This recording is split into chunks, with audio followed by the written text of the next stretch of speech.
Salam dan bahagia Bapak Ibu Guru. Saya Yandri Dima, calon guru penggerak Angkatan 7 Kabupaten Timur Tengah Utara dari SMP Negeri 2 Insana. Video ini adalah koneksi antar materi modul 2.1 pembelajaran berdiferensiasi. Apa itu pembelajaran berdiferensiasi? Pembelajaran berdiferensiasi adalah usaha guru dalam menyesuaikan proses pembelajaran di kelas untuk memenuhi kebutuhan belajar individu murid. Artinya pembelajaran berdiferensiasi adalah pembelajaran untuk mendukung semua murid di kelas kita. Setiap anak di kelas adalah unik. Mereka punya kekurangan dan kelebihan masing-masing. Begitu pula dengan minat, gaya belajar, kebiasaan, pola pikir, kemampuan literasi, dan lain-lain. Nah, disinilah diperlukan usaha guru untuk dapat memenuhi kebutuhan murid yang berbeda-beda agar mereka merasa nyaman saat belajar di kelas, dan tentunya tujuan pembelajaran di kelas dapat tercapai. Bagaimana cara melakukan pembelajaran berdiferensiasi? Agar dapat melakukan pembelajaran berdiferensiasi, guru harus memahami tujuan pembelajaran terlebih dahulu. Selanjutnya, mengetahui dan merespon kebutuhan belajar murid, menciptakan lingkungan belajar yang mengundang murid untuk belajar, melakukan manajemen kelas yang efektif, dan lakukan penilaian berkelanjutan. Berkaitan dengan kebutuhan belajar murid, guru harus mempunyai 3 aspek berikut ini. Yang pertama, kesiapan belajar murid atau readiness.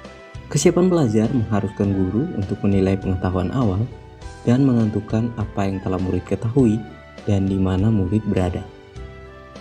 Yang kedua, minat murid. Minat setiap anak pasti berbeda-beda.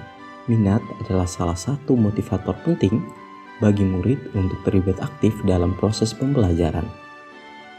Yang ketiga, profil belajar murid.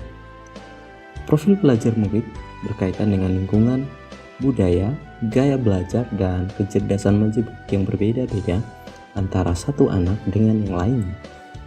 Kebutuhan belajar murid dapat diidentifikasi berdasarkan cara-cara berikut ini: mengamati perilaku murid, mengidentifikasi pengetahuan awal, mereview dan melakukan refleksi terhadap praktik pengajaran, berbicara dengan guru murid sebelumnya, membaca raport murid kelas sebelumnya, atau bisa juga menggunakan berbagai penilaian formatif dan diagnostik.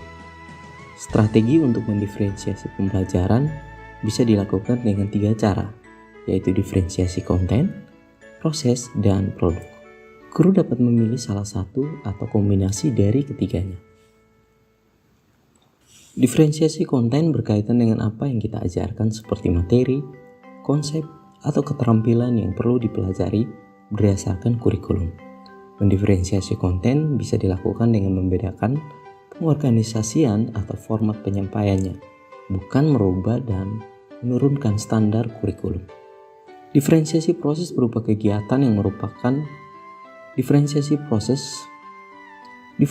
proses berupa kegiatan yang memungkinkan murid berlatih dan memahami atau memaknai konten dengan cara membedakan proses yang dijalani oleh murid.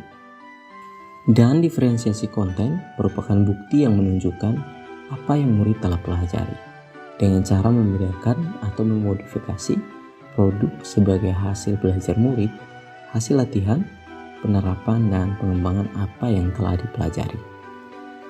Lalu, adakah keterkaitan antara modul pembelajaran berdiferensiasi dengan modul-modul yang lain?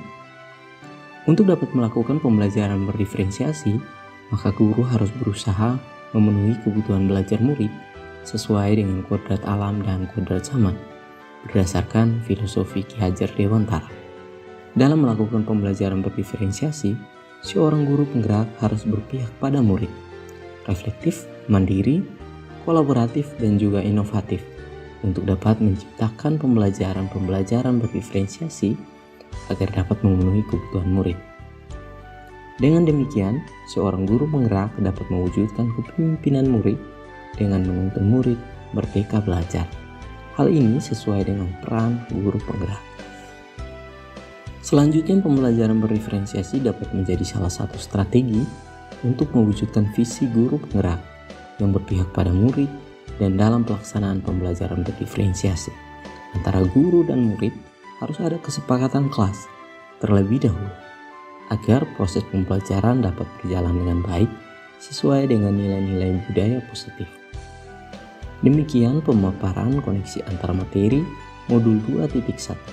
Semoga menginspirasi dan terima kasih. Salam dan bahagia.